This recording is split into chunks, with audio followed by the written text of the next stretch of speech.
Is our dearest Lady Furina still worth pulling for? Let's talk about it. My name is Juice, and let's get into it. So, we have talked about our dearest Hydro Archon so many times by this stage, so I don't necessarily want to go over all of the pros that we're already aware of. We know that she's an amazing damage bonus % buffer. We know that she is fantastic in many of the teams in this game. What I think would be more interesting to do is take a look at what's actually changed about her value. She has been crowned as the best character in the game for ages at this point, and she has held that title for good reason. However, have things happened to her value that would now contest that position? And one of her values still remains highly intact. That is what I hope to discuss today. So, in terms of how her value has changed, here's the thing. Whenever Lady Furina first graced us with her heavenly presence, she ended up being the best character in the game, no doubt about it, basically instantly, because every single team in the game enjoys damage bonus %, and that is the main thing that she buffs. She is an absolutely busted buffer in that aspect, not to mention all of the other things that she does really well. She's able to offer personal damage, and while her personal damage isn't really all that relevant until C2, it's still something nice that was definitely there. Not to mention how she's also able to provide Hydro application, and while it can be somewhat inconsistent since her three little guys kinda just apply Hydro whenever they feel like it still was definitely enough Hydro for most scenarios in the game.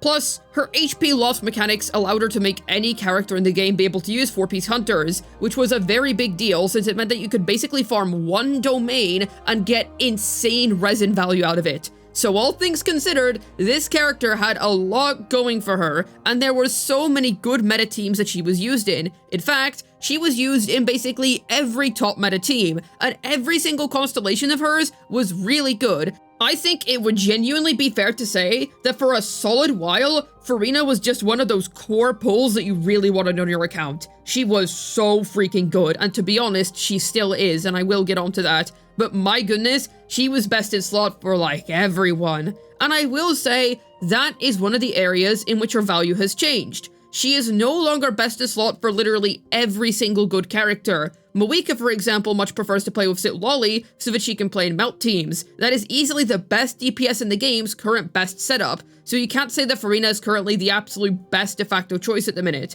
Now, she is best in slot for Skirk teams, who is the second best DPS in the game, so don't get it twisted, she still has really high meta value in high meta teams. However, you can definitely get away with not having Furina now. If you're playing a Pyro carry, 9 times out of 10, you're able to use Sitlolly instead. And generally, this is going to be better than using our dearest Hydro Archon for them. 9 times out of 10, you would rather use Sitlolly. And with the current lunar mechanics that are in the game, she's also losing value because generally, these characters just don't benefit from her damage bonus % buffs. Now, one thing I would like to point out, this is very temporary. Hoyoverse kind of realized that they made a mistake with our dearest Hydro Archon, because there isn't really a way that you can permanently make damage bonus % useless. That is just such a universal stat, to the point where whenever it becomes relevant again, Furina will once again rise to the top as she so deserves. So you get the point. Her value's not at its peak at the current moment. However, it is easily going to shoot right back up again whenever damage bonus % becomes more relevant. But I will say that for the foreseeable future, in terms of Pyro carries at least, I think that Sitlolly has effectively taken her position. Yes, Sitlolly is more niche, but she is just so good for Pyro carries, it's ridiculous. Now, I will say that even though they're trying their hardest to get rid of her in the meta, she still ends up being in Flynn's best in slot team thanks to her personal damage, which is hilarious, because a C0R0, her personal damage really isn't anything special, but I feel like that's more of a testament to how I know is just not really a hard character to beat. Though I do believe that she's going to be replaced by Columbina in this team whenever she eventually rolls around. So it's not exactly a permanent thing, but it's just kind of going to show that it is extremely hard to permanently get rid of Furina. She just does so much correctly, which is why I'm saying that even if she's not at the peak of her value, she's still a really good investment in my opinion, because there are just so many teams in which she's going to be good. But I will say that if you're a newer player and you've been investing into characters like Moika or the more recent Nod Krai characters, Furina's actually not really going to do all that much for your account. I would say that for a majority of the characters in this game, yes, our dearest Hydro Archon is definitely the best pickup. However, there is an increasingly large amount of characters, a pretty substantial group at this point, that don't really need her. And there's also more niche carries like Kanich, for example. He would rather use Moika plus Emily over using Furina plus Emily as an example. those type of carries are also just not really gonna want her. Now, like I said, Skirk very much does enjoy her presence, and she still does have relevance in meta teams. Novalette is a character that's basically just never gonna fall off, because Hoyo insists on continuously giving the guy side grades, and Lady Furina is basically always going to be a constant in that guy's teams. Basically, there's always going to be enough relevant characters for Furina to work with, to the point where she'll be relevant. In reality, the only way in which Hoyoverse can really effectively remove Furina from the meta permanently is if they continue going in this direction where they make really niche characters that don't really want what Furina provides in particular, or they just make more carries that don't really want Hydro characters in their teams, and that's just not gonna happen permanently. But I will say, undeniably so, her value has decreased at least a little bit. And in terms of her high primogen-based investment, like really high, I'm talking C6 here, I would say that her C6 felt definitely impressive whenever she first launched, but nowadays, C2 of a modern DPS in their best in slot team is probably going to feel just as good. C6 Furina has never really been one of the more meta DPS C6s. It's very strong and it's very fun, but I wouldn't really call it an absolute powerhouse anymore, at least not in the way that it used to be.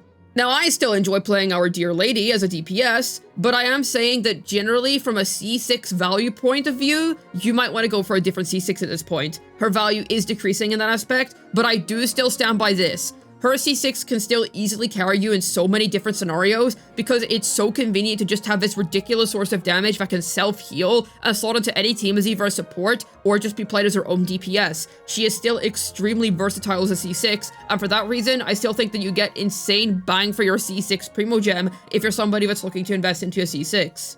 I don't think that her C6 value on the whole has decreased, but I do think that if you're looking for the strongest possible damage dealer at C6, she's not really going to be what you're looking for. And also, investing into your constellations, I still personally think is worth it if you already have the character. You really want to get at least up to C1 because it helps remedy her backloading issues so much. And generally, I just think her high primogen-based investment is really good on the whole. And I would say you don't really need her signature unless you care about her personal damage, and all around there's enough replacement weapons you can go for, Kiev Kosh Nisut being a prime example. But if you pull it for the drip, fair enough, I also pulled it for the drip. So I would say this. In terms of how her value has changed, she isn't exactly this de facto pull that it's so obvious that you go for her absolutely no matter what anymore, because it's gonna depend on your character roster at this stage. If you've been playing for a long time and you have a really vast roster, then yeah, she's still gonna be worth it for you, definitely. But if you're a newer player and you've been investing into newer characters, then I'd say that Furina's value in your account is going to be debatable, especially if you're playing pyro carries, because at that point, you would rather just place it lolly. She's still going to be a generally good pickup. I really don't think you can go wrong getting her. However, I wouldn't really say that she's this ridiculous pull that you absolutely have to get these days. Now, what has remained the same about our dearest Hydro Archon's value? I would say quite a few things, because like I said, while her value has changed in some aspects, I don't suddenly think that she's just not worth getting anymore. She is still really strong, don't get it twisted, and I still think she deserves the mantle of best character in the game, because while I usually don't like to put too much value and emphasis on universality, because I find that doesn't really matter much if your universality isn't that good, she has amazing universality where it counts, and she is still best in slot for Skirk teams, and Skirk is the second best DPS in the game right now, so it's not like she has no super relevant meta position at the minute. She does. And I personally don't think that Columbina is going to be replacing her on the whole, because I believe that she's going to be made for Nod Krai characters specifically, and she's going to be a good pickup if you really want to main Nod Krai DPSs. I think a really good way to put it is that it's not necessarily that Furina got worse. It's that the importance of what she provides has diminished. Because when I start to talk about what remains the same about this character's value, think about it. She still provides Hydro application, she still has really good constellations, she's still really versatile and can fit into many different teams depending on your roster. In reality, the pros that Furina has carried with her for so long, they've never truly been lost, it's just that they're not as important right now. Trust me. Once we go back into a damage bonus percent based meta, she's gonna become relevant again. And I will say, it is clear that Hoyoverse believes themselves to have made a mistake here. After all, Inefa is a shielder for Flins for a reason, because they didn't want you being able to use Furina in those teams, which ended up being the case anyway. You can very much use Furina in those teams. I do genuinely think that Furina is always going to be a good pull, and she is always going to be worth the investment, simply because there's just too many scenarios in which she works excellently. And like I said, if you're a Skirk fan, well then there you go. She automatically becomes well worth it for you. But you get the idea. I think that while she definitely has faded in relevance to some extent, it wouldn't really be fair to say that she's no longer the best character because, honestly, who would you put above her?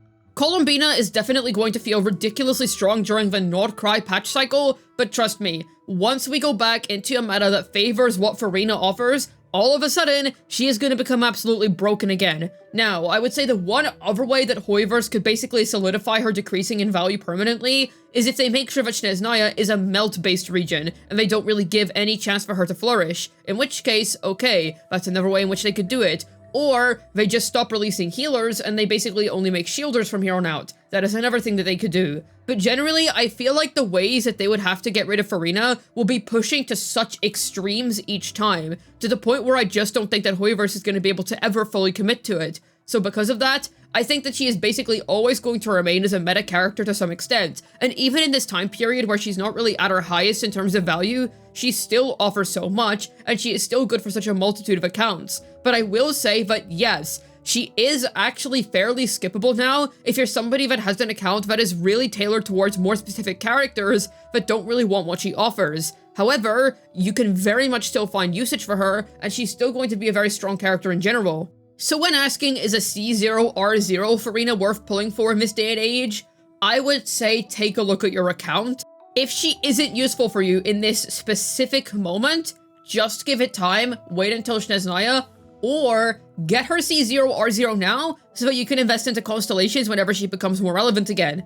Now, if you already have a C0 Furina and you're wondering whether you should invest more into her or not, I would say her constellations are generally just always going to be worth it within the teams in which she works best, and it always acts as an overall account upgrade.